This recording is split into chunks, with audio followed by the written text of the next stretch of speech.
You are listening to The Evidence Locker. Our cases have been researched using open source and archive materials. It deals with true crimes and real people. Some parts are graphic in nature, and listener discretion is advised.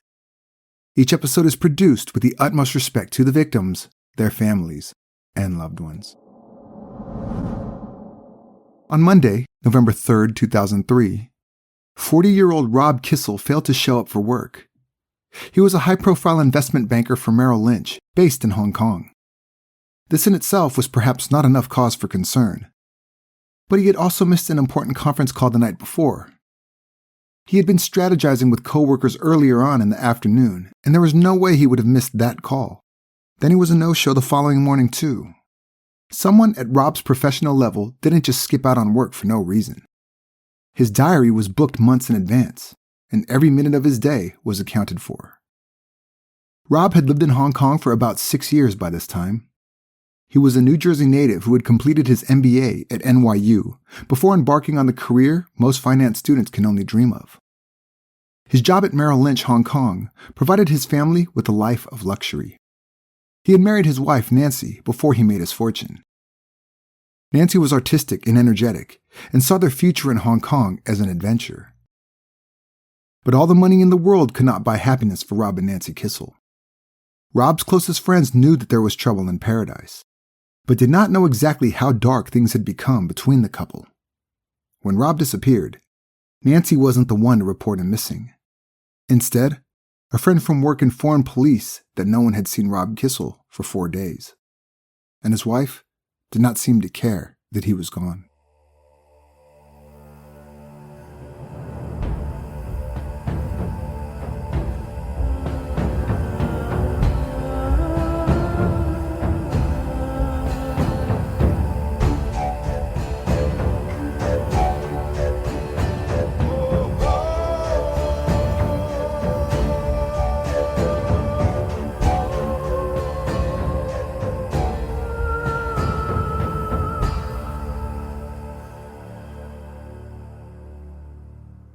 Rob Kissel started dating Nancy Keeshan in 1987 in New York, and before long they moved in together.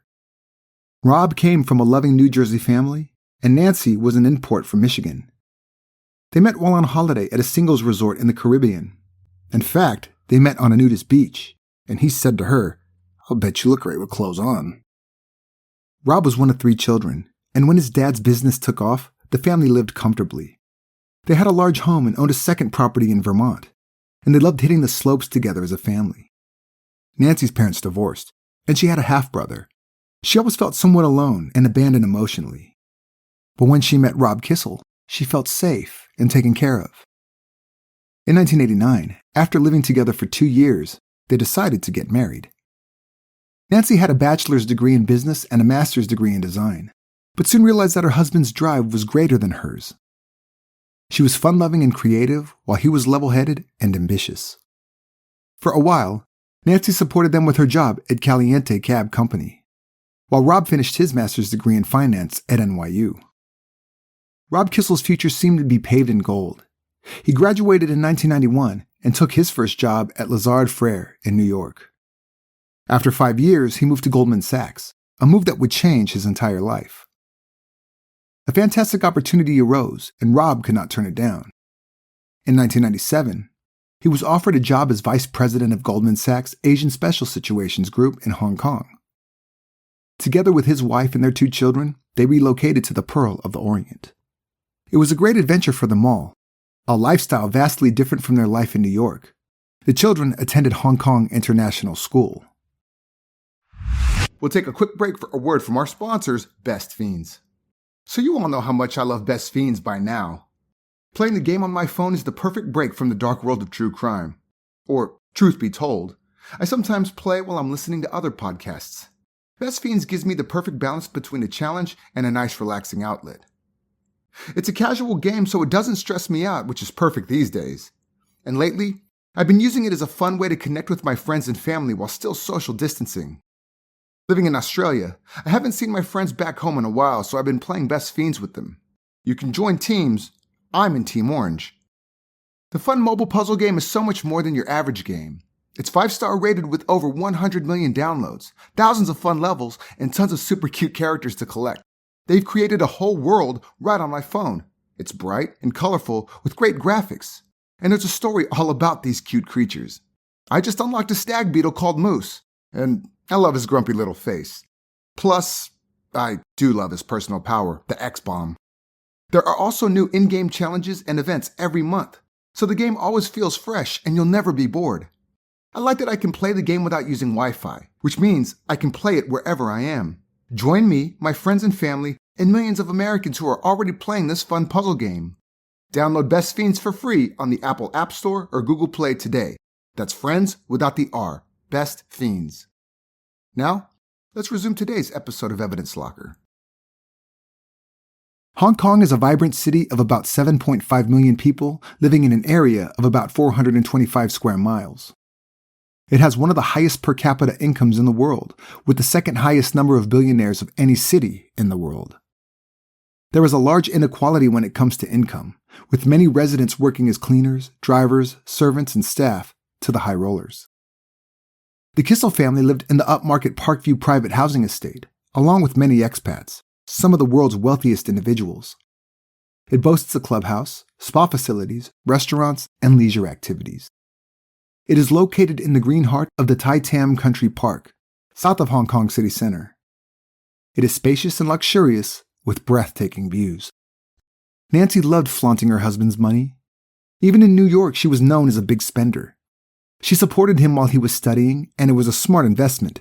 It came back tenfold. Rob's friends reckon he was more focused on climbing the corporate ladder than earning the big bucks. It was an added bonus, of course, but to Nancy, the money was a big thing. Rob did extremely well at his job and had a lot of respect in his field. In 2000, he was offered another position, this time by Merrill Lynch. He was appointed as head of distressed assets business in Asia, outside of Japan. Needless to say, Rob spent most of his time at work, and Nancy did not see him all that often. She personified what locals in Hong Kong call a tai-tai, a spoilt rich man's wife. By that time, the couple had had their third child, but with housekeepers and nannies in tow, Nancy had a lot of spare time.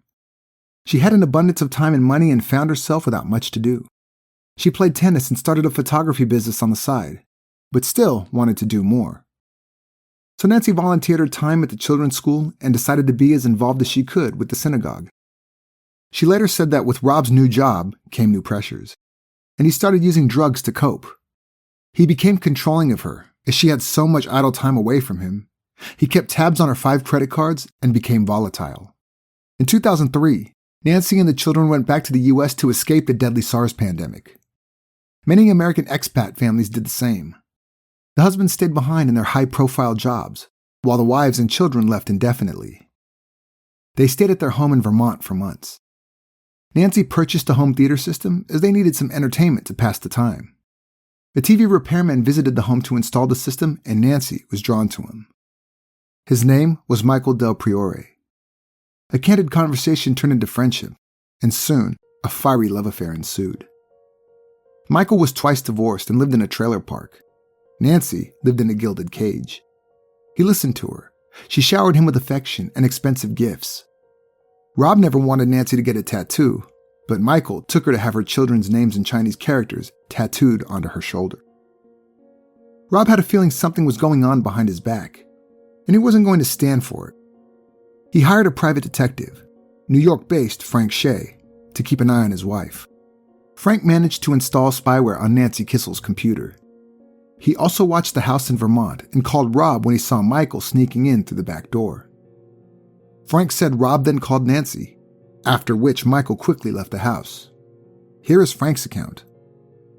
The male came out of the house, got in his van, and drove off. So Rob called me back at my house, and he told me that he had spoken to Nancy. He didn't let her know that the house was being watched. He just said, "Nancy, don't do anything stupid. We have the children. We promised each other we'd get this back together." Soon, at the end of the summer of 2003, Nancy returned to Hong Kong. However, she was still in frequent contact with Michael back in Vermont. In August, when she flew to New York with Rob so he can have back surgery, Frank was asked to follow her again. While Rob was in the theater being operated on, Nancy didn't wait at the hospital for news about her husband's well-being. Instead, she met her lover, Michael from Vermont, at a hotel near Central Park. Frank told Rob, and this time he was less optimistic. Again, Frank Shea's words. He was broken up over it, but he said, "Well, if I can just get her out of New York and get her back home," he said, "we can work on our marriage." The marriage had turned sour, but both Nancy and Rob were keeping up appearances. Rob kept busy at work, and Nancy kept herself entertained by staying in touch with Michael, using a prepaid cell phone she had purchased. On Sunday night, the 2nd of November, a fellow expat, Andrew Tanzer, who also lived in Parkview, brought his daughter to play with the Kissel kids. He was about to leave when Nancy made them some milkshakes. It was all very cute, as the Kissel's 6-year-old daughter brought it out to them. Andrew drank it in one go as he was in a hurry to get home. He recalled Rob doing the same. He said goodbye to his new acquaintance. It would be the last time anyone saw Rob Kissel alive. When someone of Rob's professional profile doesn't show up for work, people notice immediately. Kissel also missed a vital conference call on Sunday night, something he had been preparing for with co-workers for weeks. Rob's friend Brenna O'Shea knew he had marital problems, so she assumed he had moved into a hotel for a while. But after calling many hotels in Hong Kong, she still could not locate him. She went to David No, vice president of Merrill Lynch Hong Kong, who was also concerned about his colleague and friend. David made an awkward call to Nancy Kissel, who informed him that Rob was dealing with personal issues. David didn't buy it, because if that was the case, if Rob had decided not to go to work for personal matters, he would most definitely have called. It was 3 days after Rob was last seen when David decided there was enough reason to call the police. Police went to Rob Kissel's apartment where they questioned his wife, Nancy. She said she had no idea where he was. Nancy did not seem too concerned about her husband's whereabouts. She said that they had a fight and he left. Police looked through the apartment, and although there were no obvious signs of a struggle, the officers recalled a bad feeling, like a gut instinct that something sinister had taken place. Nancy Kissel made investigators aware of the fact that she had filed a report that very same morning, accusing her husband of assaulting her after she refused to have sex with him. Investigators left it at that, but felt uneasy about Mrs. Kissel. She wasn't very forthcoming with information, nor did she seem too worried about her husband. They interviewed maintenance workers at Parkview. One said that Nancy had called the office the previous day and asked if they could move a carpet to her storage area. The workers said that the carpet was so heavy it took 4 men to move it. One of them saw Nancy later and said to her that the rug smelled like salted fish. According to the worker, she ignored him and went into her apartment without saying a word. Police immediately secured a search warrant, and 4 days after Rob Kissel was last seen, they searched the Kissel storage space and the bowels of the exclusive Parkview building. They discovered a rolled-up oriental rug beneath a sheet and some pillows. It had been tied up with rope and tape, and inside was something bulky wrapped in plastic. On closer inspection, they saw that it was a decaying human body. Over the head was a black plastic bag. They had found Rob Kissel. An autopsy revealed that Rob had suffered severe trauma to his head.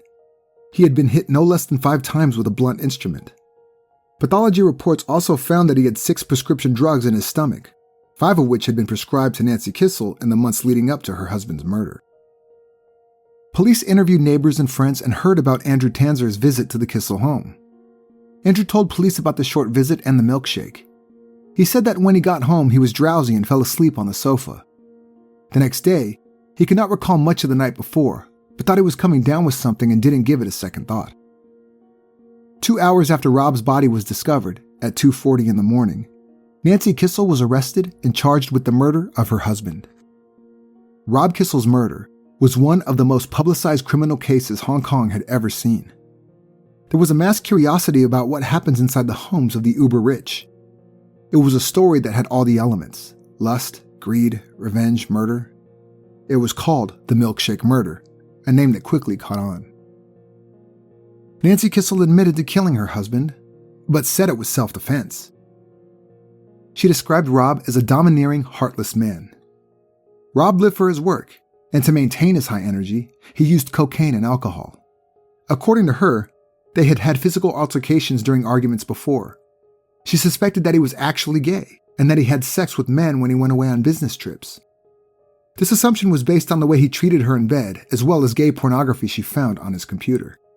This allegation was confirmed by an independent computer expert. He found a search for anal sex in Taiwan on the Kissel family computer, days before Rob went to Taiwan on business. At the time, Nancy and the kids were in Vermont. What the court revealed to Nancy for the first time was that Rob also looked at her computer. Her search history included words like sleeping pills or medication to cause heart attack. Nancy said that she was so desperate that she had considered ending her own life. She had visited various doctors and managed to obtain prescriptions to make a lethal cocktail: dextropropoxetine, a painkiller; Lorvan, a sedative; Rohypnol, the sleeping pill Stilnox, as well as an antidepressant called amitriptyline. Frank Shea, the private investigator hired by Rob to keep an eye on Nancy, said that Rob had grown suspicious of his wife. He thought that she was trying to poison him by spiking his whiskey with something. He habitually had a single malt when he came home. On more than one occasion, he felt unwell after having it, woozy and disoriented, quote-unquote. Rob ignored the PI's advice to have the whiskey tested, because he never thought Nancy would actually do anything to harm him. He felt guilty just suggesting that she could. Andrew Tanzer, who had visited the Kissels on the day of Rob's murder, gave a chilling testimony outlining the details of what happened after he had the milkshake made by Nancy. In hindsight, it was truly sinister. Andrew had actually asked for a glass of water. When moments later the little girl brought him a bright pink milkshake, Nancy popped her head out of the kitchen, saying that it was her secret recipe, inspired by Halloween, that was only days before. The milkshake was sweet, but heavy, and tasted of bananas and crushed cookies. What neither of the men realized was that the milkshakes were laced with sedatives. When Andrew arrived home, he fell into a deep slumber on the couch. His wife tried to wake him up. She shouted and slapped him on the face, but nothing would wake him. He eventually woke up when the phone rang. Andrew said that he acted strangely, like a baby throwing tantrums.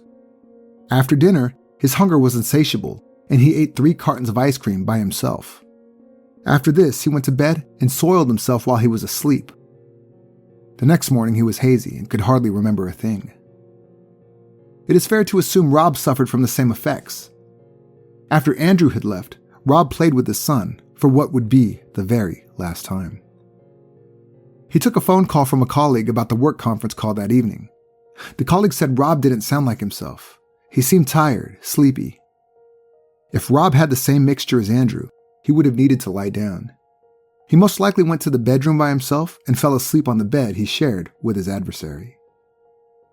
Nancy took an 8-pound lead figurine from the kitchen that used to belong to her grandmother and stood over her slumbering husband. She attacked him, hitting him over the head again and again, 5 forceful blows in total. The next day, she went out and bought a rug so she could wrap her husband's body in it.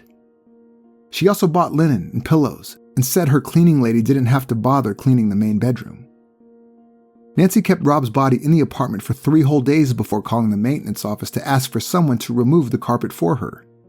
So spoilt was she even had to direct staff to assist in the disposal of her husband's body. In court, Nancy Kissel took the stand in her own defense, a gamble by her defense team for sure. She was no longer blonde and glamorous, a trophy wife on the arm of her successful husband. Instead, the pale and demure expat had long dark hair, and some people wondered if she wanted to appear more Asian to elicit sympathy from the jury. Nancy was clad in black, as if in mourning. But she was not about to pay her husband any respect. Rob was well known in the expat community in Hong Kong, and people knew him to be driven, hardworking, and ambitious. His widow painted a vastly different picture. She went into detail about their love life, how Rob wasn't pleased when she gained weight during pregnancies.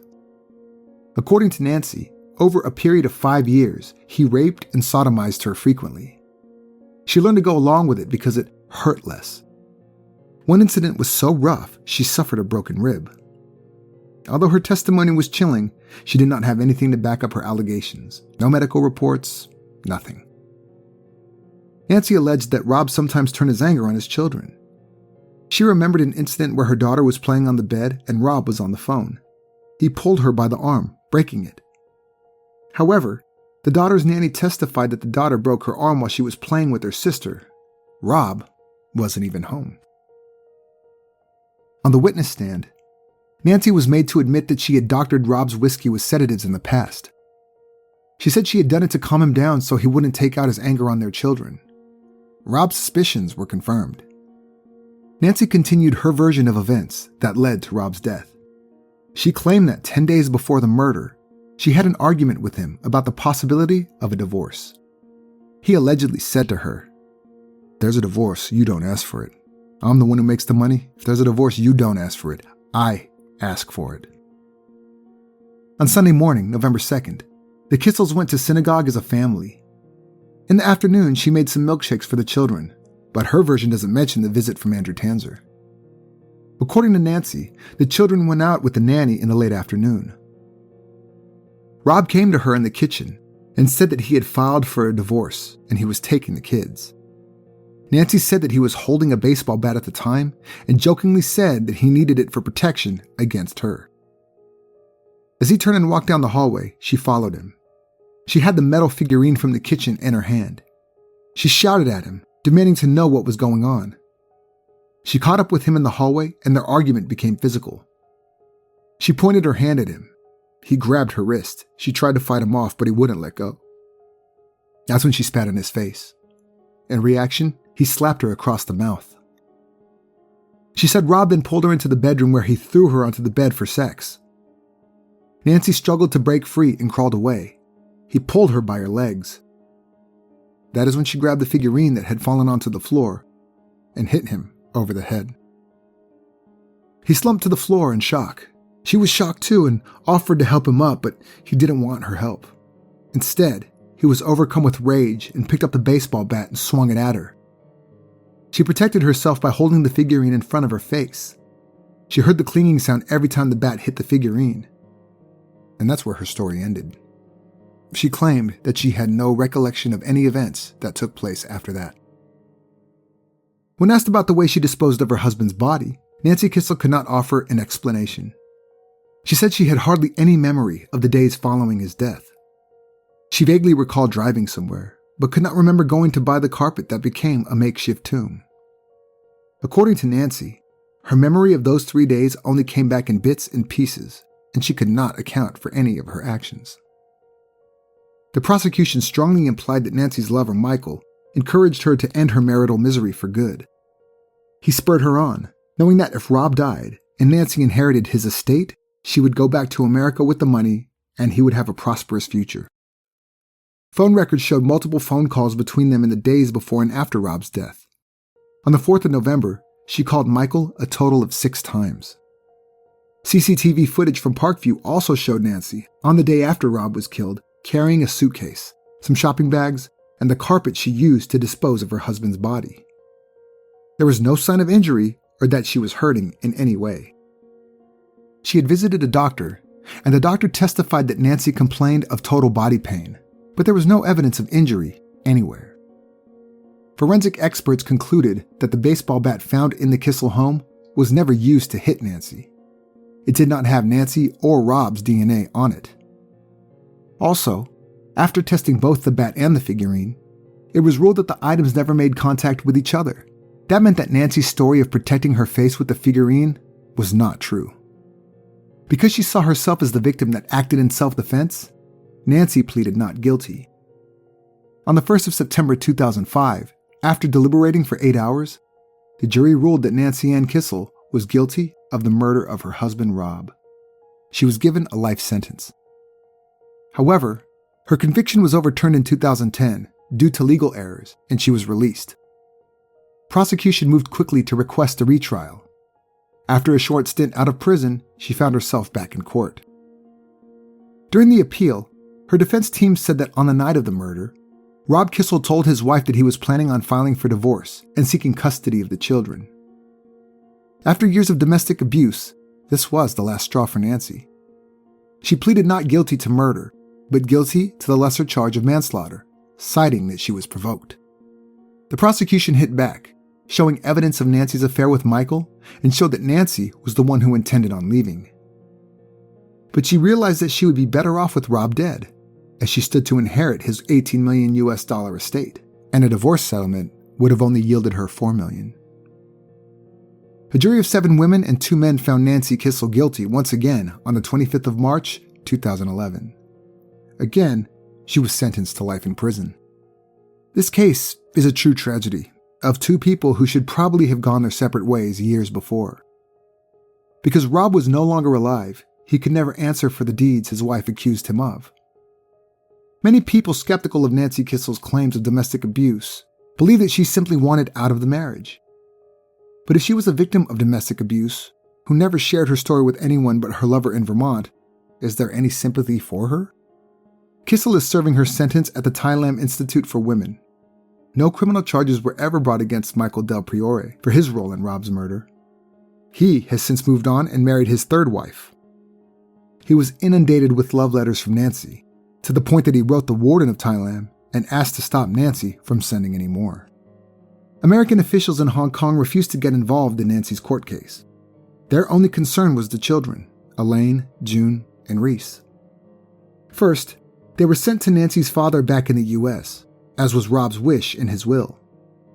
When it proved to be too much of a challenge for the aging Ira and his wife, Nancy's half-brother stepped in to take care of them. But when the Kissel family protested this, Rob's brother Andrew and his wife Haley agreed to take them. Andrew sent a private jet to collect the children from Nancy's half-brother. He invoiced Rob's estate for $8,000. He kept on expanding his home and going out of his way to provide for his brother's children, eventually charging more than $170,000 to Rob's estate. As Haley and Andrew headed towards a divorce, Haley offered to raise Elaine, June, and Reese, along with her 2 daughters. Rob's sister Jane stepped in and was granted custody of Rob and Nancy's children. They went to live with their aunt on Mercer Island, Washington. The family felt that it was for the best, as Andrew had his eye on his brother's entire estate and would probably not have stopped taking money for personal gain, instead of using or investing it for Rob's children. In a bizarre twist of fate, Andrew, who had been found guilty of embezzlement and was going through a bitter divorce, was also murdered. On Monday morning, April 3, 2006, the crew of a moving truck discovered his body in the basement of his opulent Greenwich, Connecticut residence. He was slumped on a chair with his shirt pulled up over his head. His hands were bound behind his back, where he had been stabbed. There was copious amount of blood in the basement, signs of a violent death. Police were notified and the victim was identified as Andrew Kissel. Because he had swindled many people out of millions of dollars over the years, the pool of possible suspects was quite large. His murder was never solved. But investigators favored the theory that it was the Kissel family's man Friday, Carlos Trujillo. He played many roles, from driver to housekeeper, and probably Andrew's only friend. As Andrew was about to go to federal prison for fraud, the theory was formed that he had convinced Trujillo to end his life. He had substantial life insurance, but if he had killed himself, his daughters would not receive anything. However, there was not enough evidence to charge Trujillo, and if one considers the brutality of the scene, it is not likely that it was a suicide request. There was also a story that Andrew was a government informant and had information that could incriminate a powerful person. In any event, his murder remains unsolved. The Kissel brothers were bright, successful, and wealthy. From the outside in, it would have appeared that they had it all. But in both cases, there was a storm brewing behind closed doors. As for Nancy Kissel, all of the money in the world was simply not enough. If you'd like to read more about this case, have a look at the resources used for this episode in the show notes. Also, visit and like our Facebook page at facebook.com/Evidence Locker Podcast to see more about today's case. If you like our podcast, please subscribe on Apple Podcast or wherever you are listening right now. This was the Evidence Locker. Thank you for listening.